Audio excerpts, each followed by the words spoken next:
Good afternoon, and welcome to the first session of this high-level seminar on strengthening the euro area economic governance. In the first panel, we will discuss the short-term challenges towards completing the EMU. And for that, it's my pleasure to introduce you to the distinguished panelists, Mr. Ashok Veerabhatia from the European Department of the IMF, Mr. Fernando Navarrete, Secretary General of the Spanish Treasury, Mr. Klaus Regling, Managing Director of the ESM, European Stability Mechanism, and Mr. Ludger Schugnecht, Chief Economist and General Director for Fiscal Policy and International Financial and Monetary Policy at the German Minister of Finance.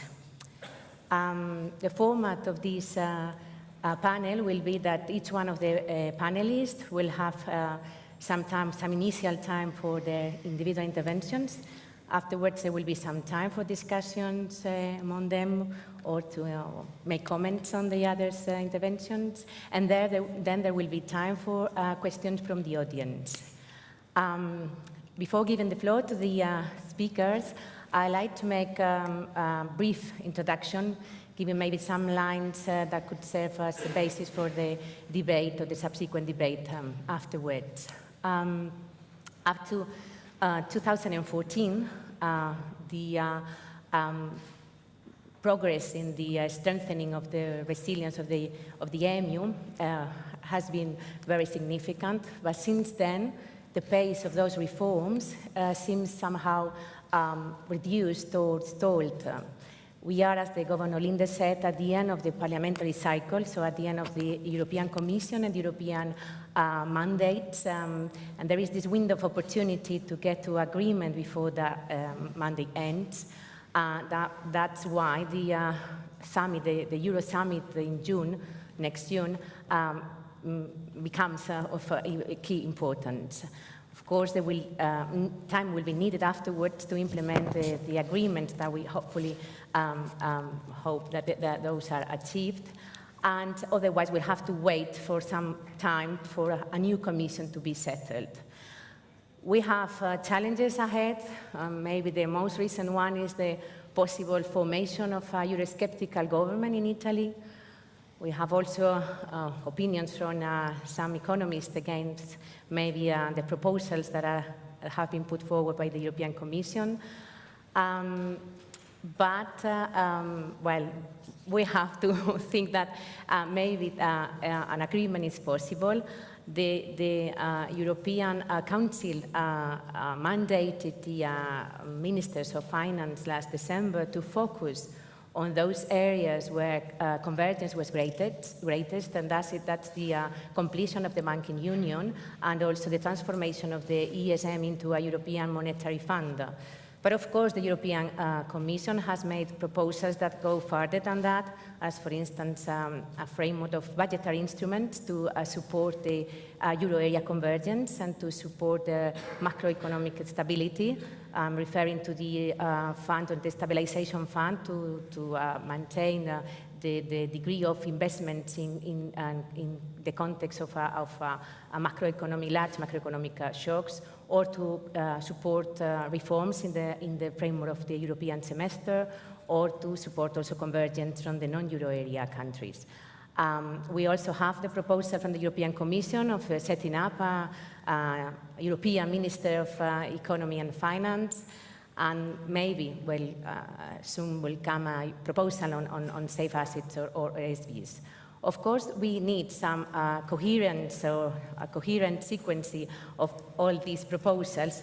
I hope this debate serves that purpose. So now allow me to pass the floor to Mr. Bhatia. Please, what are your views on the completion of the banking union? And if I may, even if this is more of a long-term perspective, what are your views of possible fiscal capacity, central fiscal capacity? At least, what do you think are the features that initially that capacity should have? Thank you. Thank you, Paloma. It's a privilege to be here at Banco de España in such distinguished company. I'd like to focus my remarks on the banking union and its close cousin, the capital markets union. For completeness, I will also speak briefly about the IMF's recent proposal for central fiscal capacity. But I agree, and let me say up front, that we view steps towards deeper fiscal integration as more of a medium-term endeavor. To some extent, this decision to focus on the banking and capital markets unions comes by a process of elimination. What do I mean by this?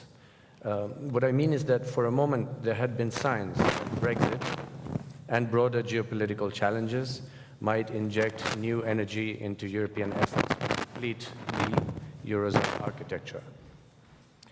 Today, however, we at the Fund sense that this is not on the cards, at least not this summer. Instead, we see at best a limited consensus on what comes next.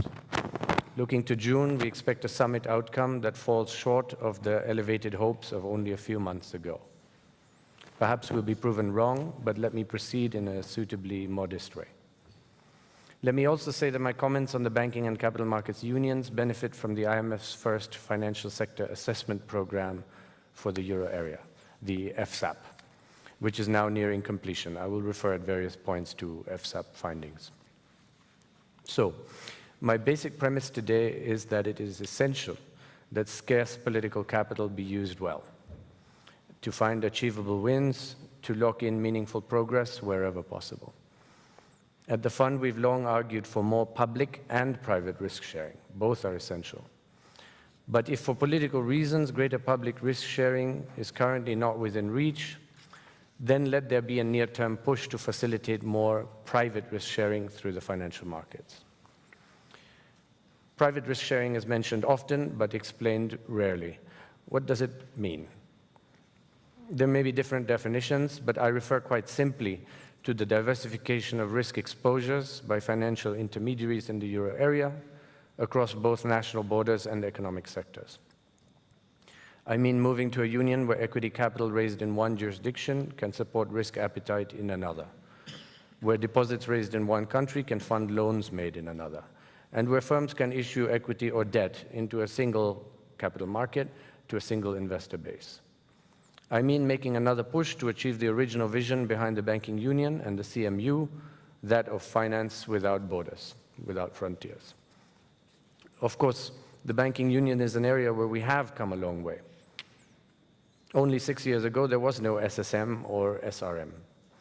Today, the ECB has a formidable banking supervision arm, and the Single Resolution Board is a well-recognized body in the institutional landscape. Our FSAP confirms that the operationalization of the SSM has fostered a step improvement in the quality of banking supervision across the euro area. And we have seen from the various bank failure cases in the last year, including the important case here in Spain, that the SRB is capable of implementing the new rules embodied in the BRRD and the SRM regulation without adverse spillovers. Taking these positive findings, we could say that the cup is half full. But the cup is also half empty. There is a problem, and I think it can be summed up in 2 words: ring fencing. What does this mean?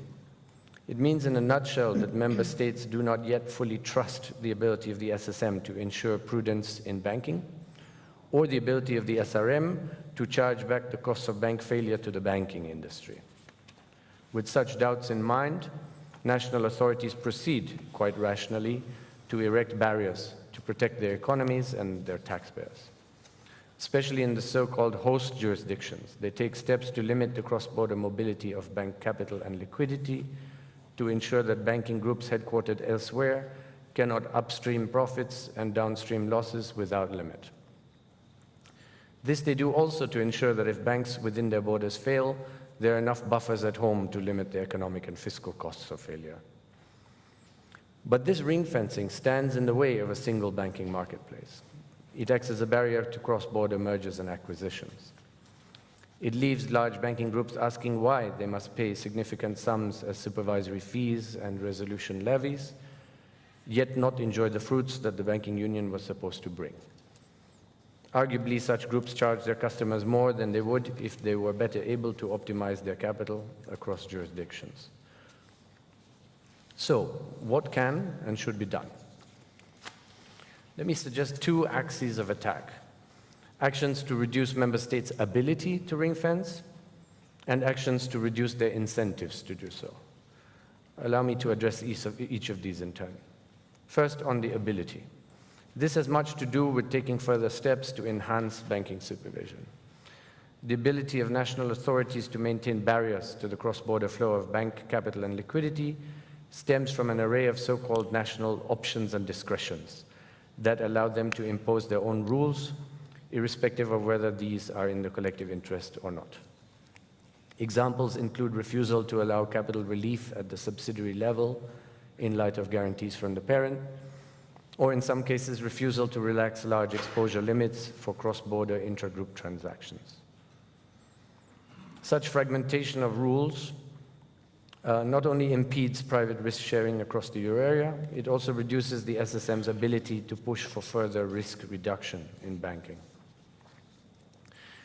But the good news is that many of these impediments can be fixed at a technical level. In banking, amendments are needed to the single rule book. In non-bank finance, a raft of technical rulemaking awaits.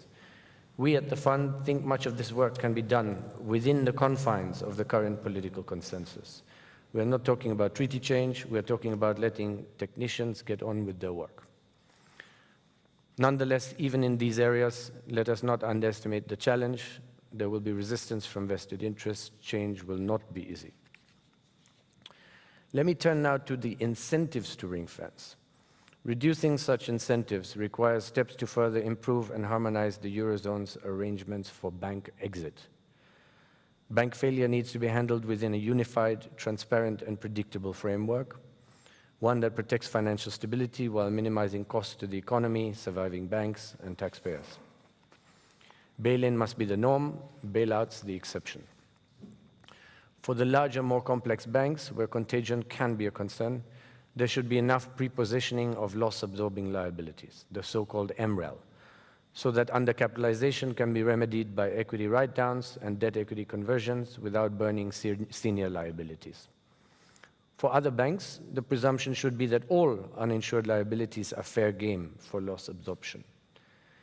And in cases where the least cost solution to protect publicly guaranteed deposits requires an element of public solvency support, this should be sourced from the common resources of the Single Resolution Fund. In such ways, member states will be protected from having to bear the costs of bank failure alone, and this should help soften their insistence on ring-fencing. We are not there yet. The recent experience showed that the system still permits liquidations of banks under national procedures that vary widely. In some countries, these approximate a national resolution light framework. In others, they are virtually indistinguishable from corporate insolvency. Moreover, the EU state aid rules permit the provision of liquidation aid by the affected member states, subject to burden-sharing requirements that are more lenient than those in the BRD. So, in exit policy, as in bank supervision, there's plenty of technical work still to be done. I won't dive into the details, but I will simply note that our FSAP makes several concrete recommendations. Let me emphasize, though, that there is one political action that we at the Fund strongly support: to secure the much-discussed ESM backstop to the SRF. This is not based on pressing need. Rather, we view the backstop broadly as part of a well-designed resolution toolkit. And of course, there's an important symbolism in having a concrete action that telegraphs political commitment to keep moving forward on the architecture. Ideally, this backstop should be large and automatic, allowing the SRB to draw on it at short notice. We hope it doesn't come with too many bells and whistles. Very briefly, before I end, I promise to say a few words on the IMF's central fiscal capacity proposal. Let me start by saying that we very much view this as a proposal not just to establish an element of public risk sharing, but also to improve compliance with the fiscal rules. Our idea, quite simply, is that it should be possible to bridge the gulf between those who are calling for more fiscal risk sharing and those who rightly worry about moral hazard and permanent transfers. So to explicitly link stabilization to risk reduction. By requiring regular contributions from all countries, while at the same time making transfers conditional on compliance with the fiscal rules, our fund seeks to encourage saving by sovereigns with limited fiscal space. By having its transfer triggered automatically, it explicitly linked to a cyclical indicator related to unemployment, it explicitly seeks to smooth macroeconomic shocks. Our analysis shows that a fund financed by relatively modest annual contributions from member states could nonetheless act as a powerful stabilizer. It would not substitute for national fiscal responsibility, nor would it completely offset large shocks, but it would help. We understand, of course, that Europe is not a political union, and agreeing such changes is a complex business. From such a perspective, then, our proposal might seem politically unrealistic. But even if it takes time to build consensus, we are convinced that greater fiscal integration in the Eurozone will eventually only happen by bridging the fundamental divide between risk reduction and risk sharing. Our proposal illustrates just one way to build this bridge. To close, and this is crucial, we recognize that incremental progress in the coming weeks and months will not fundamentally change the fortunes of euro area countries when the next shock hits. Resilience will continue to rest on fiscal adjustments and structural reforms at the national level, where unfortunately we see far too much complacency. Technical progress on the banking and EMU, on a common backstop, and so on, will not prevent some countries from being forced to undertake large procyclical fiscal adjustments when the next shock or major downturn hits. When this happens, such countries will no doubt regret not having done more while the times were good. Let me end on that slightly sobering note. Thank you. Very good, I think, ideas on trying to find a trade-off or a balance between risk reduction and risk sharing. I now will pass the floor to Mr. Beglin, if I may. I'd like to ask you, what are your views, of course, of the reform of the ESM? What do you think about the ESM as the backstop of the Single Resolution Board or Single Resolution Fund? And also even on the EDIs, hopefully possible EDIs. And your views as well on the ESM as a provision, as using an instrument to provide liquidity in cases of resolution. And last, maybe, what are your views on the framework for debt restructuring in the context of a macroeconomic assistance program? Thank you. If you would like to stand, please. No, I think I can also stay yeah? here if you can hear me. Thank you very much. Thank you for inviting me to this timely conference, as the governor said. I think all of us on this panel will more or less address similar issues from different perspectives, of course. And obviously, I'm here to talk mainly about the ESM. But still, I want to put it in the wider context. First, we have to look back what happened already. Otherwise, it makes a sense to decide what needs to be done in the future. And also, what are the other ideas to make monetary union work better, become more robust, less vulnerable. I think it's important to remember all the things that happened the last 10 years since the crisis. You also mentioned that in your introduction. And Europe had a comprehensive response to the crisis. And that consisted first and foremost of all the structural reforms and adjustment efforts at the national level, addressing and tackling those problems that contribute to the crisis, like loss of competitiveness, real estate bubbles, excessively high fiscal deficits, depending on the country. So these actions at the national level, for me, are the main reason why we are out of the crisis. I think we have to really pay tribute to the countries who worked on their problems. But we also have improved the economic policy coordination at the European level. ECB policies played a crucial role in getting out of the crisis. And we had two significant institutional innovations. Banking union started with the SSM, the SRB, and the SRF, and EFSF and then the ESM were created.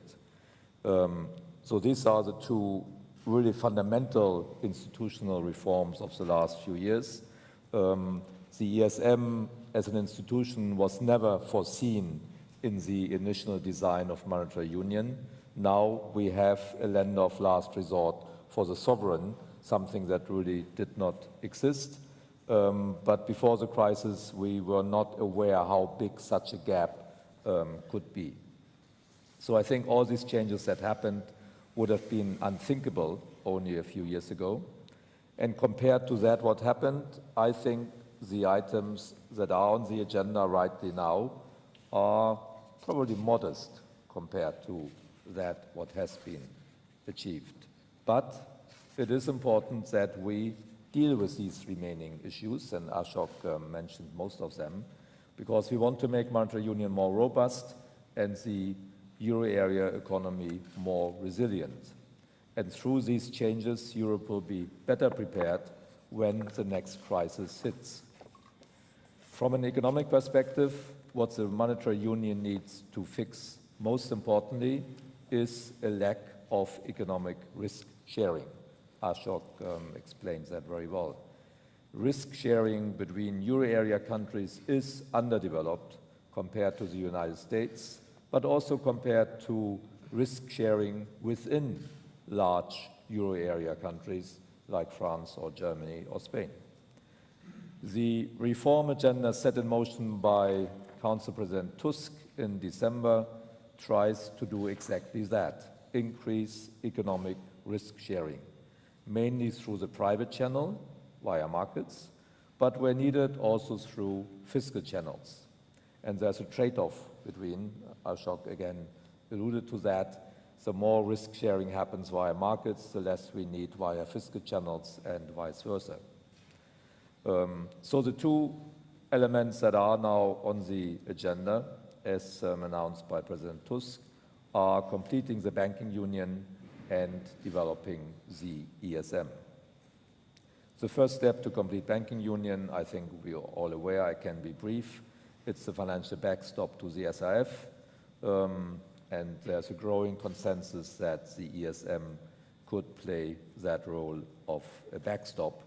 It could come in the form of a credit line of about 60 billion euro, doubling the volume of financing available to the SRF. However, there are still a few difficult issues that are not resolved yet before we can come to a conclusion. One is the decision-making process. Obviously, in bank resolution, decisions have to be taken swiftly because funds are needed on very short notice.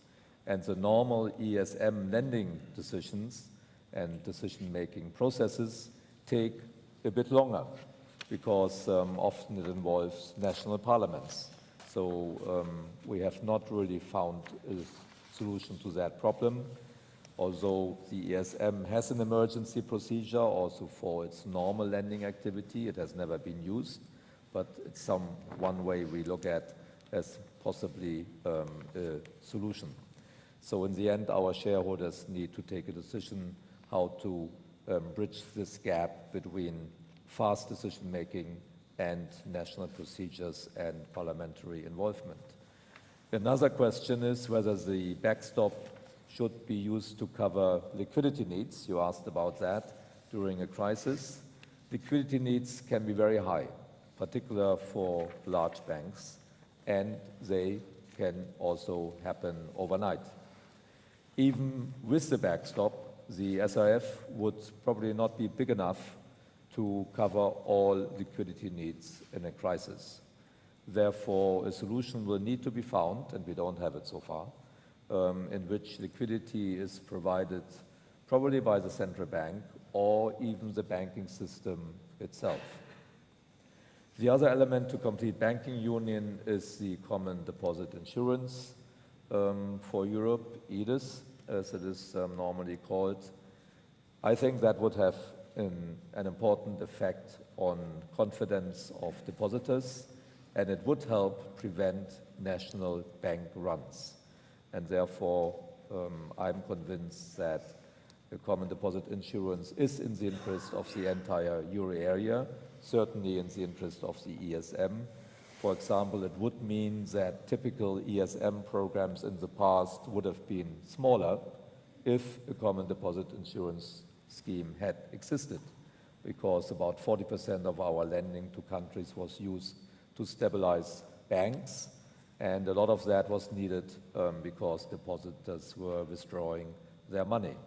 However, this remains controversial because legacy issues in banks' balance sheets exist, and reducing the amount of non-performing loans of NPLs and the exposure to sovereign bonds are important in this context, but also harmonizing insolvency regimes and building up safety buffers in the form of bail-inable capital.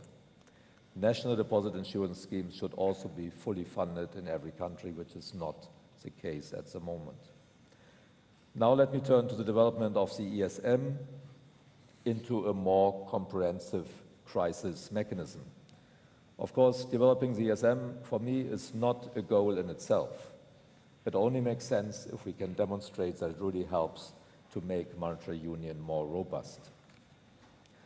One of the possible new tasks for the ESM would be the financial backstop to the SIF. I talked about that. It also seems likely that the ESM will play a more prominent role in future assistance programs in the euro area.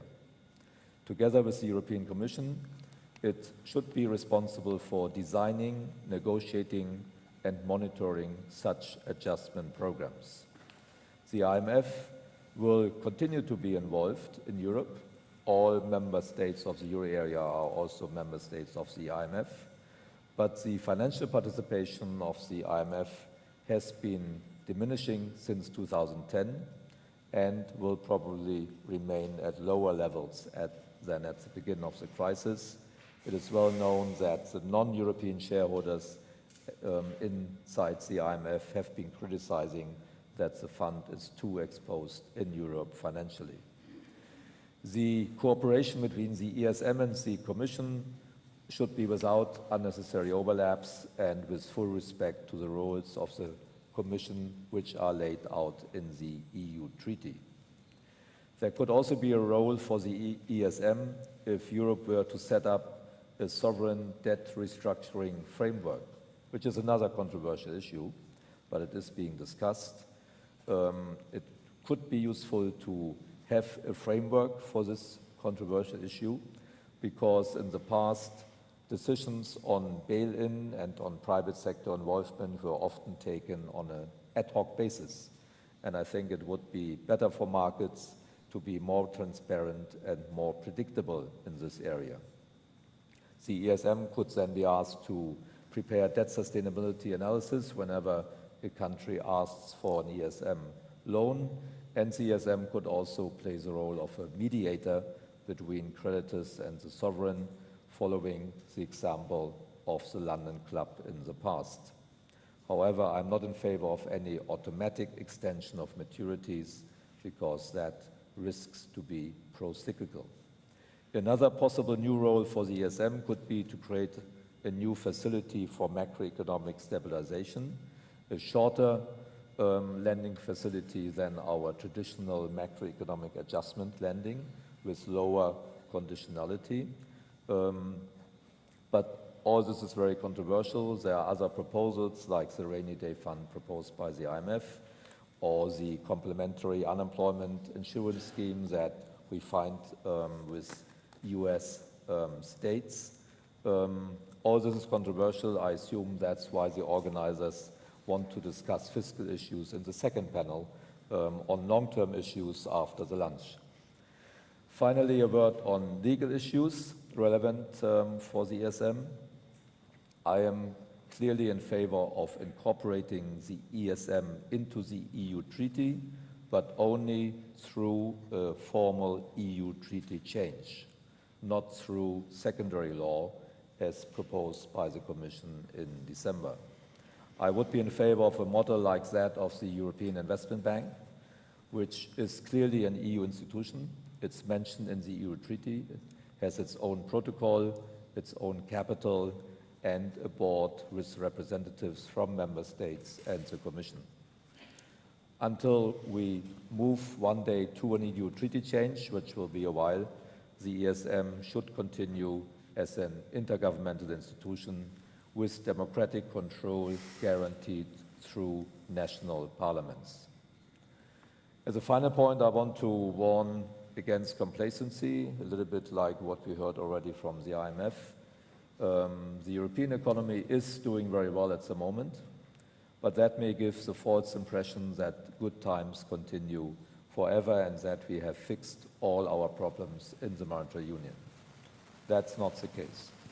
We still need to make monetary union more robust and the euro area economy more resilient. If we wait until the next crisis forces us to take the necessary reform steps, these will come at a cost probably higher than necessary and under immense time pressure. Thank you very much. Thank you. Thank you very much for such a comprehensive presentation covering also the most controversial issues nowadays. I would like to pass the floor now to Mr. Schuknecht, and I would like to ask him on the, his views on the short-term priorities for the German government or for the short-term challenges ahead.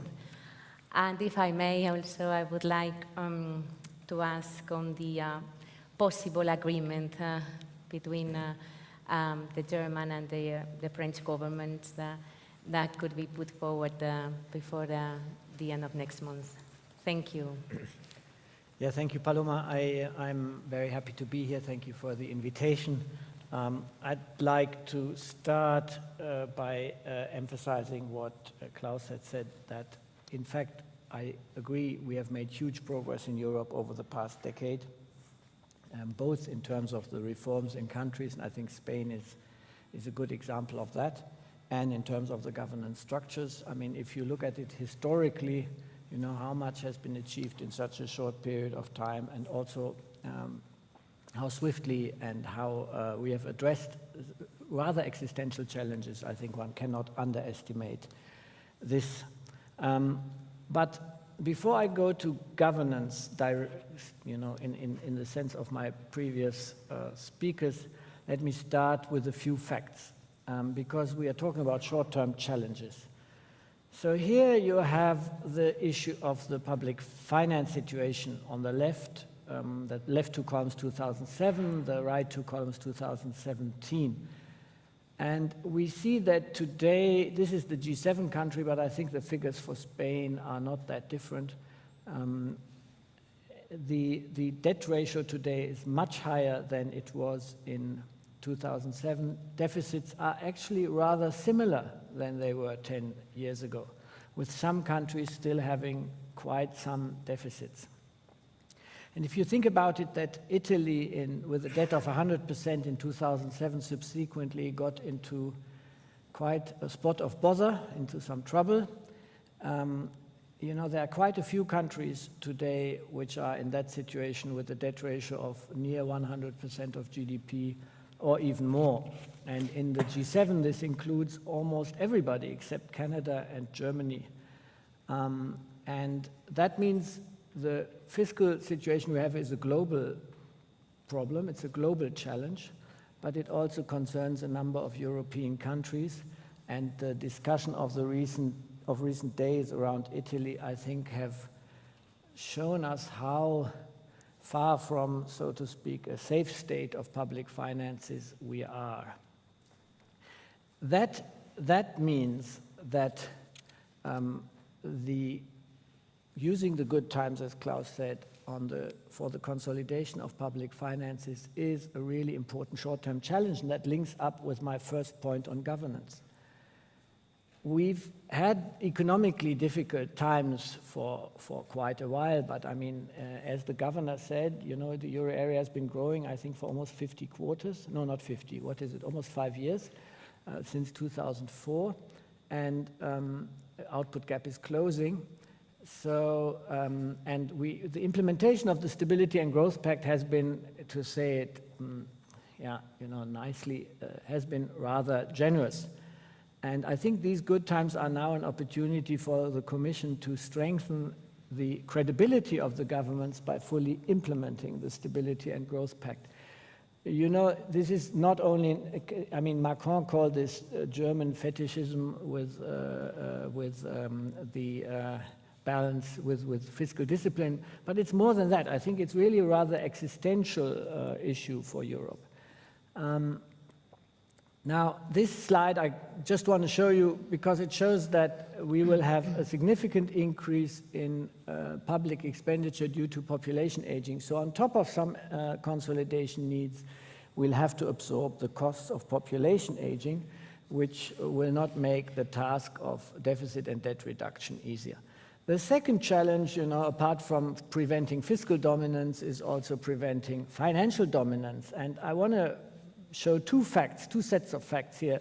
On the right side, this is well known, the non-performing loan ratio in Europe, Spain very close to the EU average and close to what I think around what is a reasonable non-performing loan ratio. But we have we have some countries with very large or large NPL ratios that really need to be brought down. And on the left, you have figures that are difficult to read, but in a nutshell, they say that in a number of countries, including Germany, by the way, but also Italy, Spain, and Portugal, there is a significant share of government debt on the balance sheet of banks. In the case of Italy, it is over 600 billion.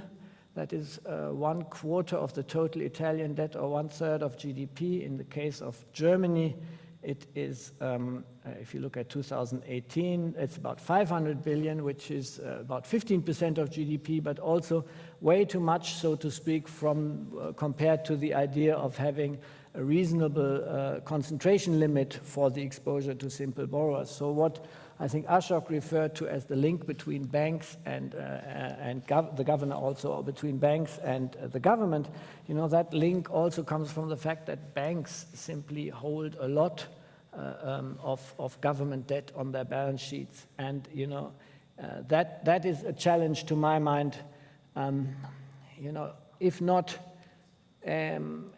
as we would like to see in Germany, a debate as regard concentration limits and regulatory treatment of government debt. It's also an issue for the second pillar single supervision, the SSM treatment of government debt on balance sheets from a second pillar perspective, where you know, the economic risks, the stress risks for banks should be taken into account. Now, you know, putting fiscal and financial risks together, we have a very complicated risk map for government finances, which goes way beyond what we traditionally have seen as, you know, risks from budget deficits and debt, and perhaps, you know, possible bank bailout costs, which we have reduced due to the progress with banking union. I don't want to go into details on this, but I just want to show you what I see as the momentary fiscal financial risk map. And if anybody has questions on this, I'm happy to discuss. So let me finally turn to my final slide, which kind of tries to structure the current debate on governance reforms into, on the one hand, the issues around finance, banking union, capital markets union, and on the other hand, fiscal. The separation is a bit tricky because the ESM is, of course, located kind of in both areas, and the separating stability and growth from risk sharing and solidarity is also tricky. You see it as a stylized matrix, not as some kind of absolute truth. What we see here is, as I'd mentioned, in terms of the upper part, for the short term, I think a real short-term challenge is the credible Stability and Growth Pact implementation. Here it says reform, it should really read implementation. Then we have the banking union discussion, where I don't need to add too much to what the previous speakers have said, except that confirming what Klaus has said on the controversialness of some of the issues. But the discussions are about, getting the single rule book adjusted to have an appropriate bail-inable capital in all banks. We have the insolvency regime proposal from the Commission, which should be strengthened significantly, but I think it's good to have that debate. We have the non-performing loans risk reduction, and we have the SRF backstop, as Klaus and Ashok have said, where the ESM would be one vehicle to link it, to tie it to.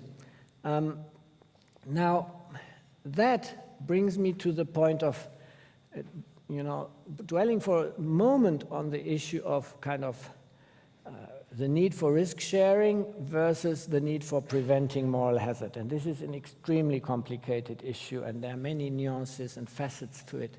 And probably there is also some difference in the perception of, the relative magnitude of and relative importance of these two issues.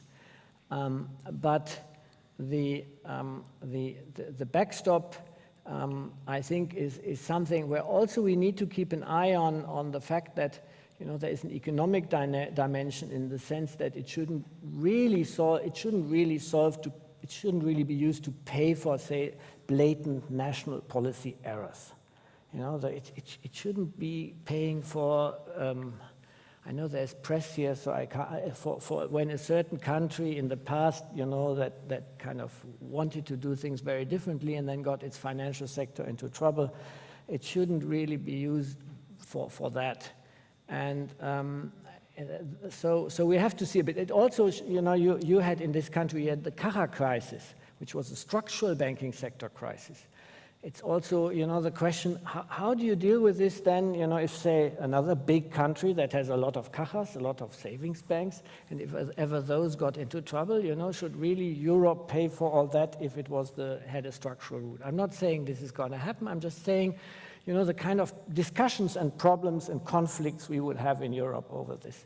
And then that links to the political dimension, because while it is good to have, there's a clear political commitment to this, we need to make sure that it doesn't fall onto our feet politically, that it becomes the source of opportunism and populism and so on, where people claim in one country or the other, we are paying for these guys' banking issues. So we need to think this through, and as Klaus was saying, this process is taking place. Now, Klaus also mentioned the government insolvency procedures. I think the IMF has a good, the IMF regime is a good starting point. The IMF has recommended reformed collective action clauses and better proceedings against holdout. It has the debt sustainability idea that also Klaus mentioned, and that's already enshrined, I think, in European rules. Then we have a number of issues: automaticity versus no automaticity, financial automaticity versus procedural automaticity. You could say that by anchoring it in the ESM, it has a kind of procedural automaticity. So we need to also here be very careful and very balanced in the discussion, so that we create something that, as Klaus was saying, increases stability, increases predictability, because we all know in the end, we cannot repeat an experience like Greece, where we let the private sector exit, and then, the taxpayers have to come in, and we do a late, very painful thing. And so this is what I want to say on the ESM, which is of course the second element next to banking union that is currently being discussed. And I think I'll leave it at here, and if there are any questions in the discussion, we can pick that up.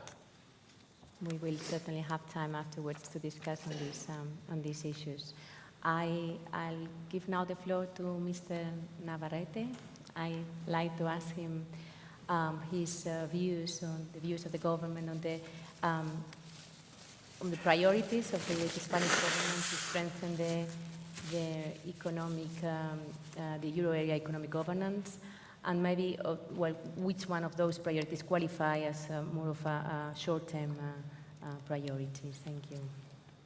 Thank you. Thank you for the question, and thank you for the Governor for inviting us to share and reflect on such an important topic. I think it's very timely, as many speakers have said before, and I think it's really informative to exchange views in such a setup that we can openly discuss different views and find the appropriate equilibrium. Because yes, indeed, it's a matter of equilibrium, but it's also a matter of vision, where we want to go. I honestly believe that we are somehow politically within what we can call a roadmap trap. So we are trying to see what the next goalpost will be, and we are just going from one step to the next one. Sometimes, I'm afraid, not having a clear vision on where the end result will be. Some reflection, and of course that will be dealt in the next panel, but I want to bridge the gap between the two panels. Having a clear vision on the end result may help in the short run to move from one position to the next one, because we all know where we are heading towards. And I think the idea of the position of the Spanish government is to bring practical solutions to move the debate forward is precisely to bring in some long-term view into the short-term debate. That's basically the idea. But of course, we need practical results in the short term. If it's just about talking about the vision without reaching agreements, it might become not very useful. And I think bringing those things together is important. And I would like to elaborate on a comment that I think all three previous speakers have mentioned, that we really have to make full use of the current economic, and also the governor mentioned, of what the current economic environment is, what is quite benign, or has been benign. I don't know what the future will bring, but it's been benign. Too much focus, to my mind, has been put on the fiscal front, which is needed, absolutely essential, but it cannot be exclusively on that. I think it's very telling that the major changes in the European infrastructure dealing with finance were basically stopped in 2014. But that's not when the benign environment has been. So we basically skip altogether all the benign environment just to do all the reforms in the, let's say, banking union, ESM reform. That has been postponed, and now we are having to deal with that when maybe we are peaking in terms of growth, and therefore we've already lost most of the benign environment to deal with that. I think that's telling that the focus has not been balanced so far, but hopefully in the future it will be much more balanced. We have to understand deeply that we need such safety net to be more robust, and we need it just because we are very integrated. And at the national level, governments lack some of the traditional tools that all governments tended to have in terms of national monetary policy, that's long and for the good, also in terms of financial policy, because basically now supervision, resolution of banks is on the European front, and that's also for the good. But we have to acknowledge that that has a cost in terms of the absorption capacity that we can do with national policies. So we need something to replace that has to be done at the central level or at the European level. So what's new? We need to avoid the risk of financial fragmentation. Maybe we forgot for many years what financial fragmentation can bring about in financial markets and in loss of confidence. This is irrational. Once you bring in that element into the equation of assessing the value of any financial asset, everything gets distorted and it's self-defeating. So we really need to have a safety net that prevents the risk of financial fragmentation coming back into the Eurozone. And I cannot stress this anymore. I think, of course, having fiscal buffers nationally is important, but this is also at least as important as the other element. So what do we need? Of course, we need to address the parallel contagion from sovereign to banks, true, but also from banks to sovereigns, because we've seen both in financial crisis before, and as Klaus Regling mentioned before, that has been very costly, also in terms of public sector bailouts. That's very costly. So if we can tackle that efficiently, it will be clearly a win-win situation. So what do we need from the contagion from banks to sovereign? For us, clearly, and you asked for the priorities, clearly banking union. Clearly banking union is the solution for that part of the feedback loop.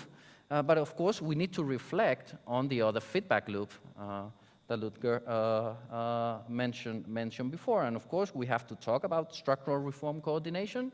That's needed. We need to talk about the reform of the Stability and Growth Pact in the lines that were mentioned by the governor. And we also need to talk about the central stabilization capacity. And that's something that the IMF has made a very good contribution that we basically endorse. But it cannot be just that. We also think that we need, in the shorter term, to have a pillar based on stabilizing at least investment. Okay, and that's why we think we need some short-term results also in this front of central stabilization capacity. So let's focus now on banking union. And please never disregard what Klaus has mentioned on the cost, the extra cost for the public safety net that has cost not to have a banking union in place. And let me start with a political statement. And Ludger mentioned the political risks that are surrounding this debate in terms of citizens maybe losing faith or losing appeal with the common project of the European Union. And is that the current setup is politically incomplete and also unstable, politically unstable, because we have a setup currently in place where decision-making on the financial side on how to resolve a bank, how much capital to ask for a bank, are decided at the federal level, at the European level.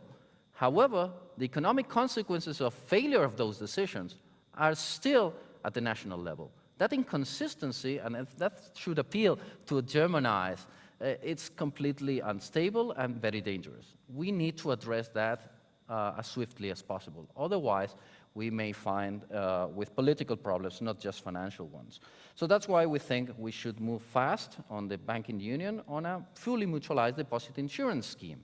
That's the only way to fully align decision-making and the ultimate financial consequences of potential mistakes. Of course, we will all work together to make the financial supervision, the banking resolution as effective as possible to reduce the likelihood of failures.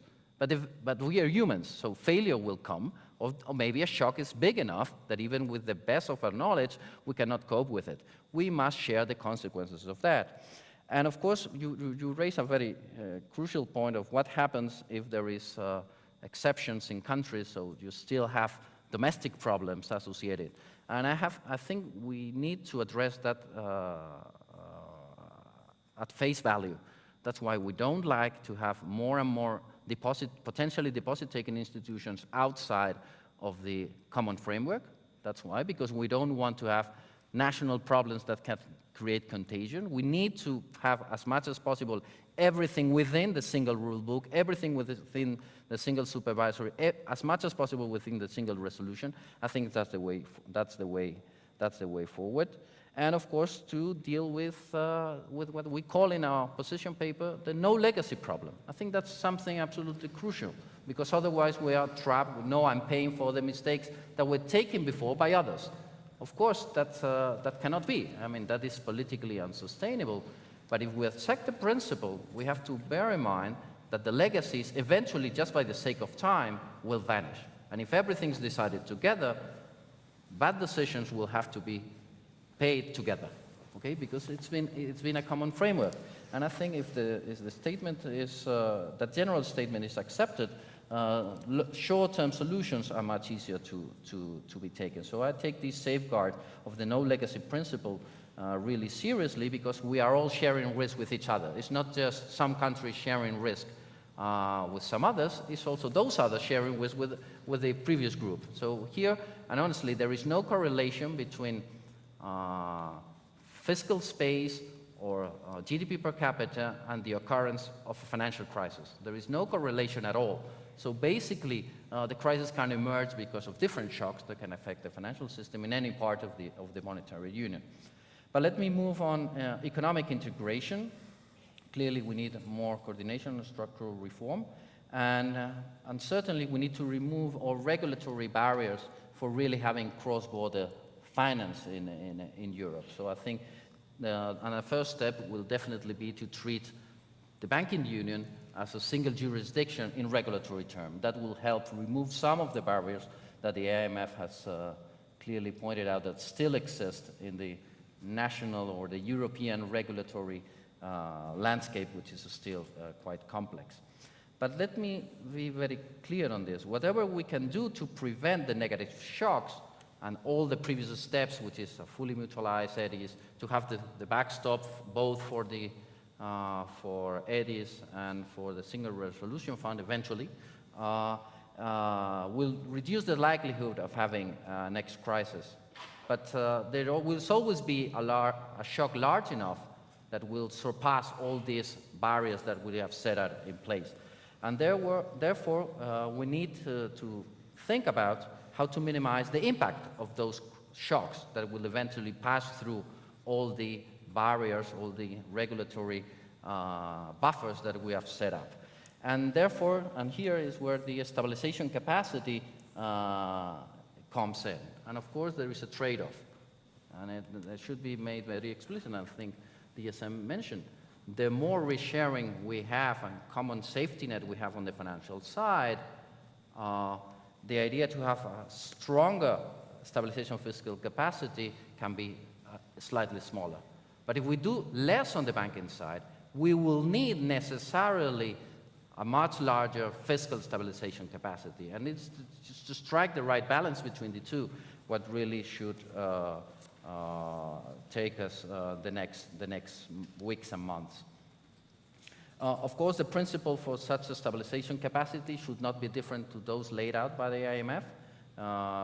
It should induce clearly on the fiscal side counter-cyclical policies, which, by the way, has not been the norm, just relying on the Stability and Growth Pact. That has clearly not been what has happened. Of course, no permanent transfers. The support should be temporarily, and the eligibility criteria should be very clear ex ante. Otherwise, it will not work. And of course, there should be a clear separation of that stabilization capacity and the crisis management. They are related, but they are different things. If we commingle things up, that will be a bit of a problem. In terms of structure, we think we should rely on a rainy day fund along the lines of the IMF, but I think it should be top up with a lending or investment facility that could be done by the EIB, just to try to stabilize at least investment, because investment is what really drives potential growth. So we cannot sacrifice potential growth just because we have a shock. I mean, we need to prevent the loss of potential growth because of crisis, or do as much as possible to do that. So to avoid the long-term effect of crisis that can be very protracted and large. But again, even if we do all our best to diminish the impact of the crisis that have gone through the shock absorption capacity, there's still even larger shock that can also go through this second layer of buffers.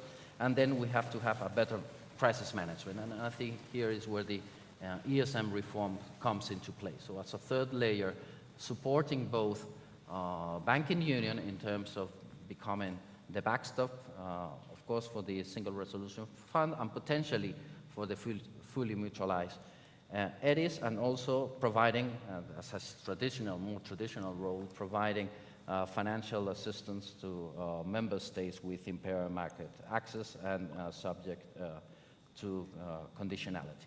I think having this three-level approach of lines of defense, it's what, and having a reflection on the three at the same time, I think what potentially could get out us from the current deadlock and to help the whole European project move forward in the coming in the coming days and weeks and months. So thank you. Thank you. Thank you very much. I think we have many elements for a fruitful discussion.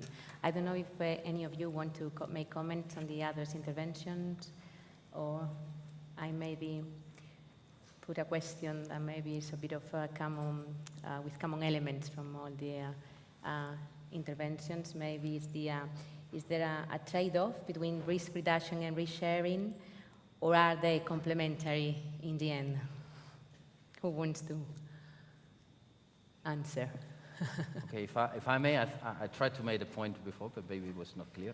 Clearly, to my mind, they are both complementary. I mean, there is no more, I mean, the most aggressive risk reduction measure we can take is to have appropriate risk sharing of the shocks that have been affecting part of the system that is commonly policed. That's the word. Police in the most, let's say, British sense of being supervised, being regulated. So if everything's been commonly policed, and that's really a stabilizing factor. So I don't really see the trade-off in the long run. Of course, in the short term, discussing what is the framework of the commonly policed areas of policies, it might be tricky. But in the long run, I see no trade-off. I think they are mutually reinforcing.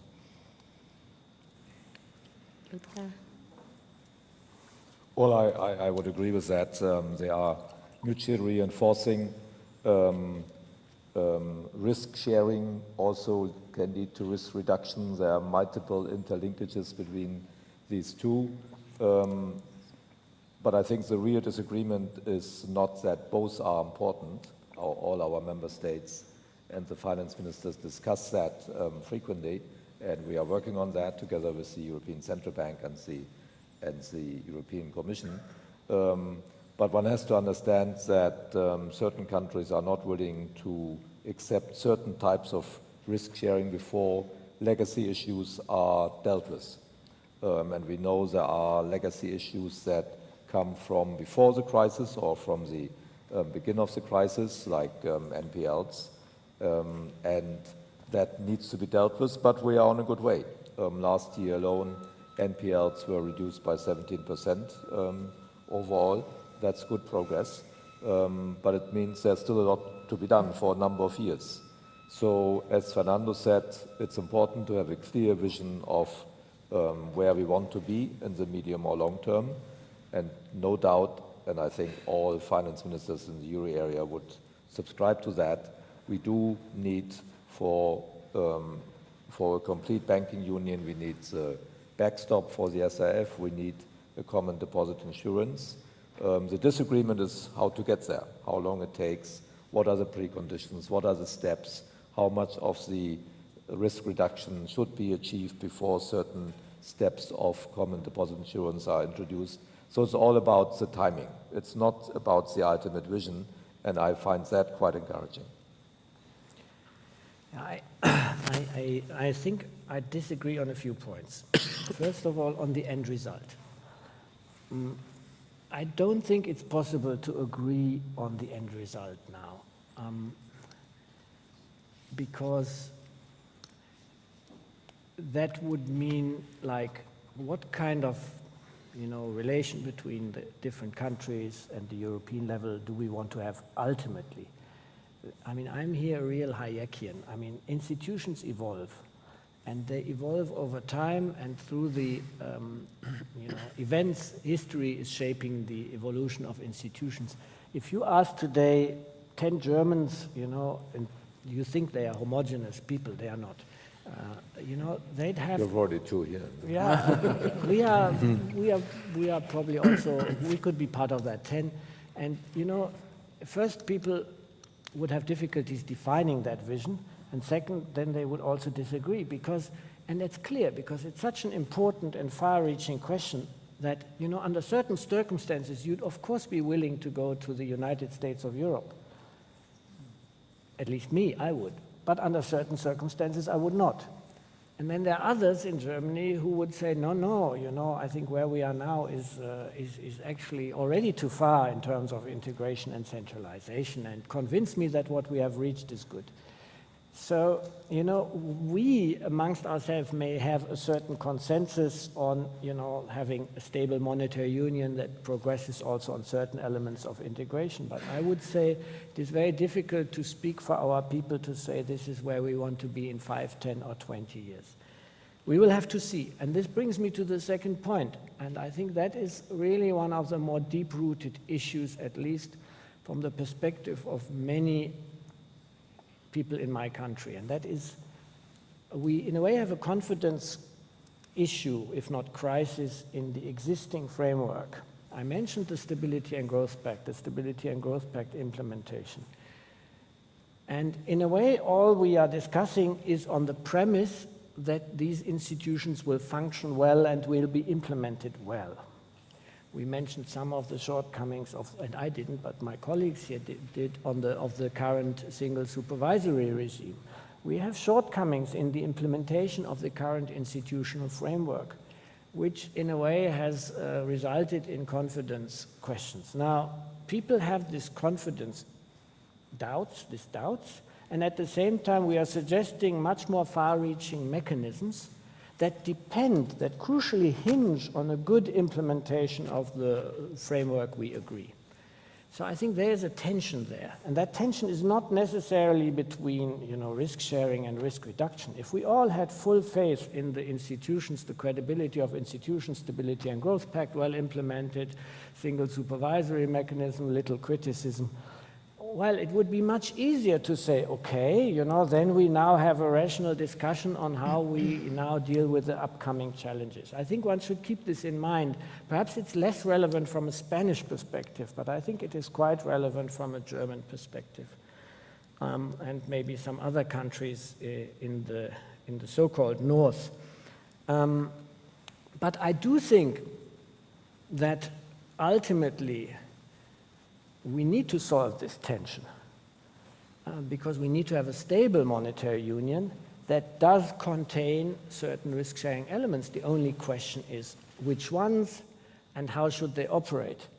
And there again, I mean, coming from Maastricht, where no or little risk-sharing was foreseen, to the post-Lehman world with the ESM, where the central bank has done more than its share that we should have expected in terms of kind of stabilizing. We have functioning mechanisms in place that in a way emulate the IMF model of conditional support. Now, the question is, do we want to move beyond that to a system of unconditional support? And that is not so clear-cut either, because what does unconditional mean? I mean, people would perhaps argue if there is a shock, an asymmetric shock, you know, countries should get stabilization support. But immediately you could ask, for instance, was the crisis of 2012, 2013, 11 to 13, was that a shock or was that an endogenous crisis due to too much debt, too many financial sector problems and so on? So we'd be, you know, we need to avoid setting ourselves up for big problems. Because what may seem obvious to some of us is not so obvious to others. I mean, I would see the financial crisis of 2009, 10, 11, 12, 13 as a pretty endogenous crisis. Others would see it as an exogenous one because, you know, in a way we inherited the confidence problems from Lehman, but the problems we have had in our countries were endogenous. So I think it is quite complicated, but ultimately what unites us all is, in a way, the fact that we need to keep in mind the euro area dimension. And perhaps there, it's, if you put yourself in the perspective of the respective players in Europe, it is normal that people in a small country kind of see a bit more their vulnerability as small players, while big countries see, especially I would say Germany, and to my mind it should also be the view of France and Spain, because the large countries are the ones that need to worry about the euro area perspective as well and the euro area balance sheet. And this is what I want to ultimately drive at. I mean, the ECB, the credibility of ECB policies, all our risk-sharing mechanisms we have designed or will still design, and I would say EDIS for Germany is not a priority. certainly much less than the backstop, and this asymmetric shock facility is not a priority either. But whatever we design needs to be consistent with the euro area balance sheet. Because in the moment people start doubting that we as the euro area can afford what we are putting in place, they will put in doubt the system as a whole. And that, I think, brings me back to the question of risk sharing versus risk reduction. Risks need to be low enough so that the sharing can be afforded. How much of a system can you insure? Can you insure 20% of the system, 30% of the systems, 50, 70? Certainly not 70. Can you insure 20? Well, if it's one large country, it's already the question whether you can.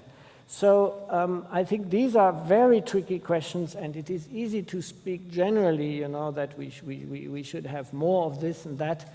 But ultimately, we need to manage expectations, and that is whatever we go out into the public with, when we are in June, there is then the presentation of some ideas that could be perhaps discussed and agreed.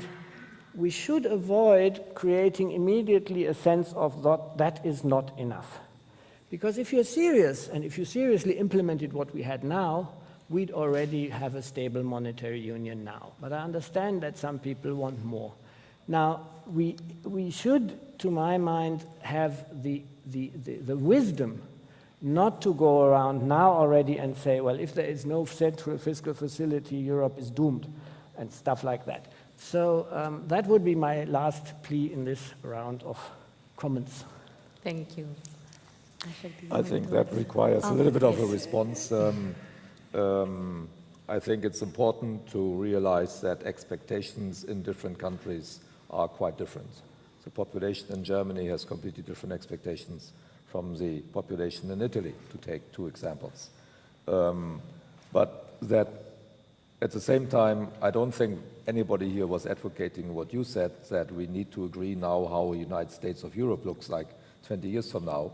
We were here discussing how in a few years' time banking union can be completed. And I think there are very strong arguments that we know today how that will look like.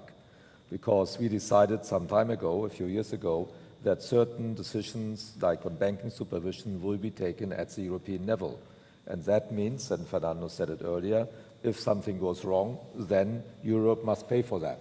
I think that's also one of the principles that is respected normally by German economists in a very general sense. So one can argue how to get there, how long it takes, what are the conditions that need to be in place, but I don't think it should be questioned that there must be a common backstop and there must be deposit insurance in the end.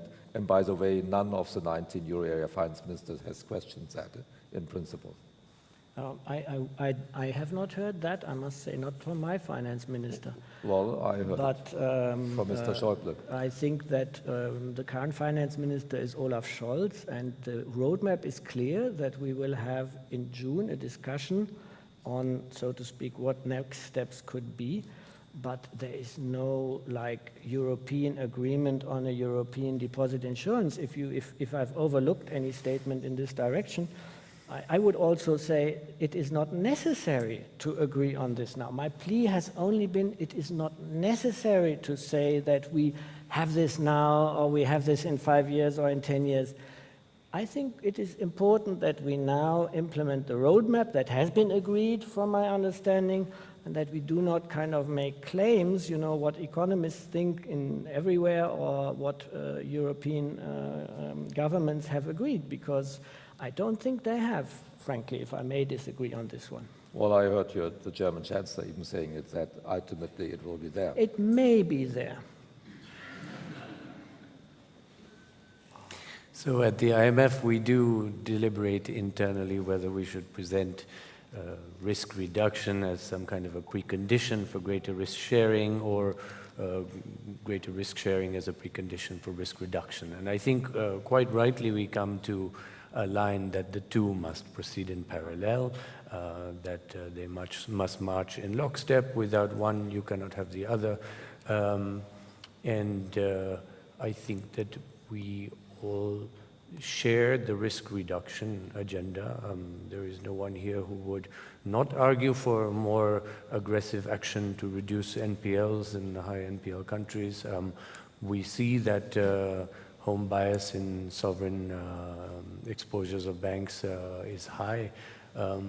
We see that compliance with the SGP has been weak, to put it politely. So one has to make serious efforts to address all of these things while advancing the risk-sharing agenda. And I think really the challenge is to see how one can marry these two so that they proceed in an incentive-compatible way. If I may just theoretically, because if we can agree in theory, then political and practical discussions can be easier. I think here are two separate things, or two separate discussions. The first one is what is the level of financial risk that we together are willing to accept. And that's a fair statement that different countries may have different risk appetites. Okay? But ultimately, once we have already taken the decision that risk appetite will be decided at the central level, at the European level, okay, we can influence, but we should all agree that in the end, the common risk framework is decided commonly.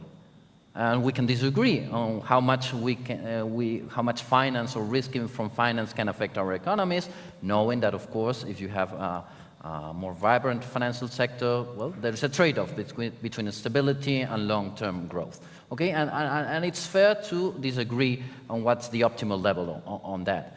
But to compound that discussion that is fair with the decision whether to share or not to share for whatever level of commonly agreed risk, I think is where the argument doesn't make much sense. In the sense, for whatever level of commonly agreed risk profile, if we do it commonly, it's more efficient, even taking into account that perfection will not be reachable. So the idea that in order to have a decision on risk sharing, we need to be fully certain how efficient our risk management tools are, honestly, they are separate things, and we separate both decisions, and both are legitimate, but they are different, intellectually different, and I think if politically we can separate them, split them in the political decision-making process, we can be at the verge of having a real solution in the long run, and of course in the short term, just to provide assurance that nothing in Europe has been done immediately. Nothing, not even the monetary union, nothing. But we need to know that every step goes into the right direction. And that will give assurance to citizens, politically to give assurance that the European project is well on track, so it's worthwhile to have faith in it, but also to markets that are, again, they are starting to reprice crazy things, like redenomination risk. All that stuff has to be taken out of the equation. And I think this is a practical way forward that I think in the end may be useful for both lines of thought. I think both are simply addressing different parts of the same coin. I think that is very wise. I mean, the step-by-step approach has served us very well. And that is also the way to build confidence and trust. And if we do these next steps with, in the right way, we will build confidence and trust. And then I think the continuous evolution will be also much easier than if we, don't do that. So I think I would agree with Fernando there. Thank you. I think I have a few minutes maybe for questions from the audience, not from the press, I'm afraid. No questions? Yes, Javier?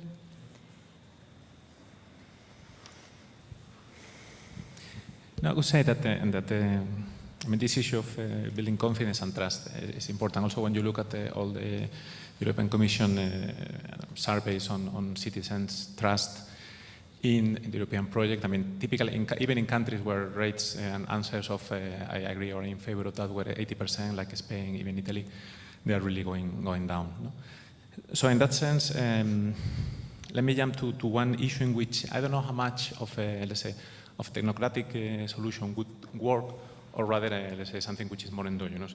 I'm jumping to this ring fencing problem, and in particular on the banking sector, no? Going a bit back to the point that IMF made at the beginning. So at the end, I mean, if you really want this financial market integration within Europe, so there are, like you were pointing in particular, I want to have like a bit of an opinion, something that can be done of removing barriers, like regulatory national barriers that could be done. But there is another part which is kind of endogenous. I mean, how much really banks, I mean, would want to really engage into getting integrated within the area. And then in this respect, my question is, it's only about regulation that you can really make the jump into this more financially integrated banking sector, or even, or regulatory barriers are not that important. No? I mean, just to have, even if you remove all the barriers, I mean, which is the likelihood that really, I mean, you enter into something which is more integrated, because in the end it's an endogenous decision of the banking sector. Thank you. The question is addressed to any of them, or just a general question you want to address to? Who?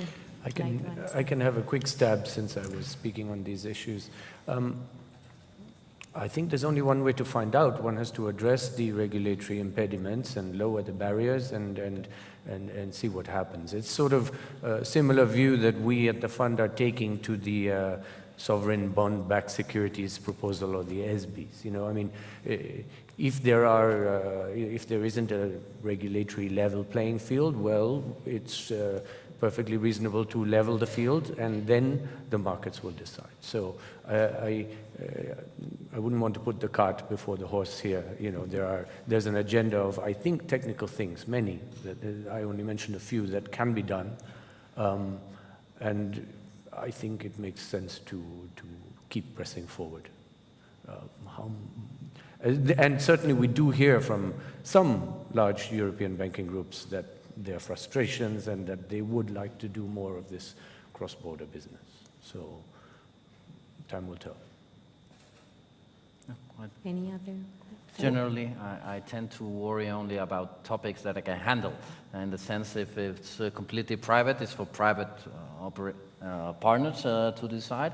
But in the public sector, we really have to do our homework, to do our part, and then to see if something else is needed, wait and see. So clearly, we have a clear call just to avoid those barriers, just to enhance cross-border banking in particular. I think it's the most is ring-fenced, not just at the wholesale level, because that is something we already had before the crisis. Then it was completely destroyed because of the crisis. But we have to be far more reaching. We have to think about retail banking, which is something much more complex, when many more regulations are in there. And I think we might have, in the very short term, some good movements in that direction, just to remove those impediments, and I think that's something we should celebrate. Maybe it's something people will don't say, okay, we've saved the euro by itself, but it's clearly a good step in the very long journey, and that might be reachable very, very soon. And it would be good for the monetary union, because the home bias today is much stronger than before the crisis. And I think the public sector has a role to look at regulations, implement a single rule book, reduce fragmentation. You mentioned in the beginning the ring fencing, which is an important element. So to the extent that the home bias can be reduced and we return to more financial integration like we had it before the crisis, I think that already will mean more risk sharing via markets and will make monetary union more robust. I agree. Thank you. Any other questions? I would just add that, one way of addressing home bias is also through cross-border mergers and acquisitions, so again, it is not possible to say in advance how much of that will follow, but we know there are barriers, and we should keep working. For banks, home is Europe. That should be the principle. I think we're moving in that direction. Okay, So we close the session then. I think it's been a fruitful discussion. Thank you very much. Thank you for coming and sharing your views. Thank you.